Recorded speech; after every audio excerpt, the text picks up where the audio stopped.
Je vais vous prendre une petite déclaration de David Ben Gurion, certainement une source que vous allez respecter, qui disait, donc c'est le fondateur de l'État d'Israël en 1948, qui disait « Si j'étais un leader arabe, je ne signerais jamais un accord avec Israël, c'est normal, nous avons pris leur pays, ils ne voient qu'une seule chose, nous sommes venus et nous avons volé leurs terres, pourquoi devraient-ils accepter cela ?» Ça, c'est la réalité de ce que pensent les dirigeants d'Israël. Et ici, on est juste dans un jour pour la télévision. Du point de vue non religieux, le peuple d'Israël est un voleur.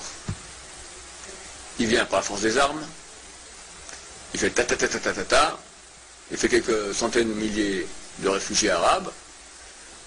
C'est vrai que les Arabes doivent les prendre dans leur territoire, eux, les Arabes, les pays arabes limitrophes, ont exprès laissé maintenant la population palestinienne pour faire pression sur Israël.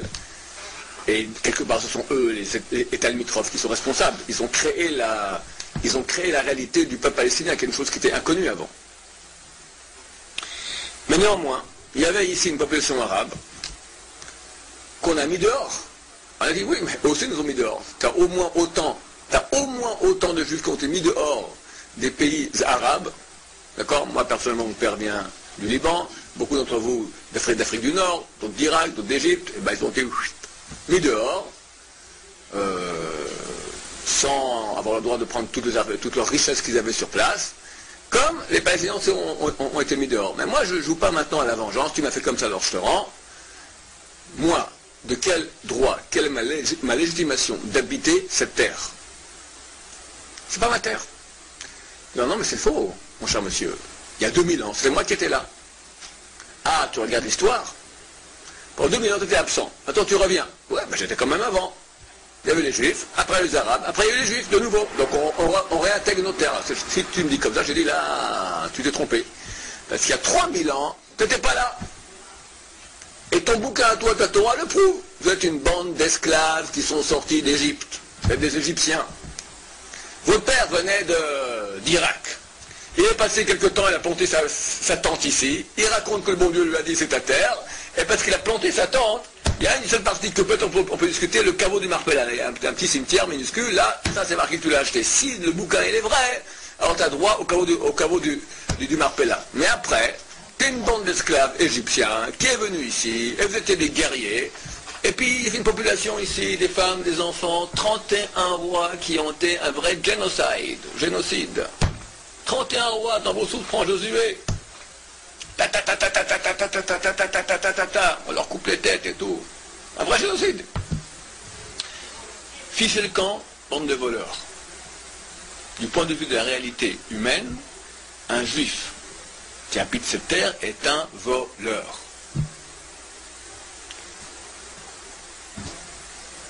Alors,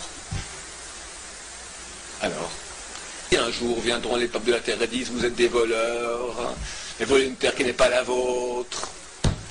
Ça ne change rien si c'est maintenant au XXe siècle ou si c'est il y a 3000 ans, c'est exactement la même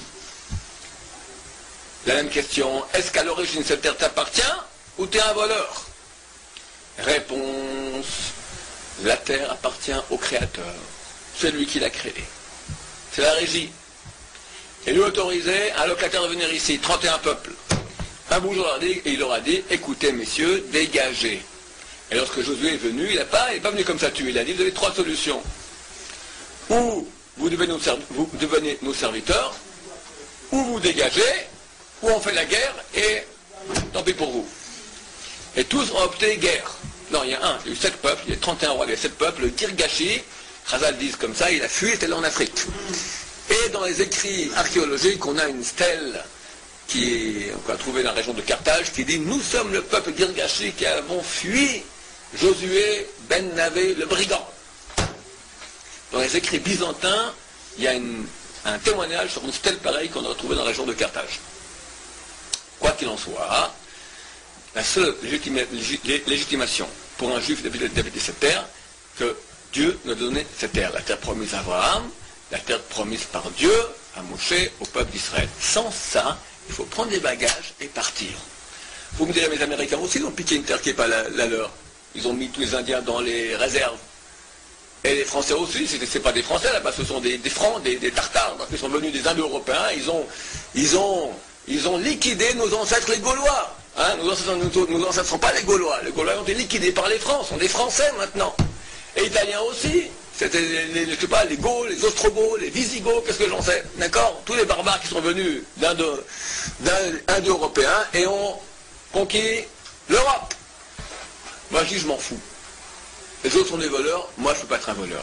De quel droit j'habite une terre qui n'est pas la mienne?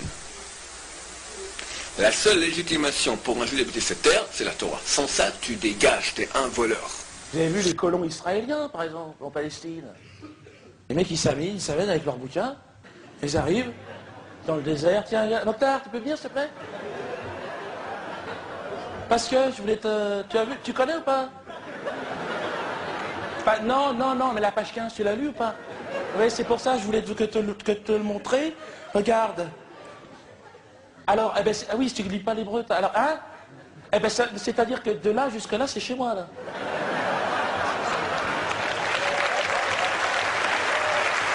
Hein?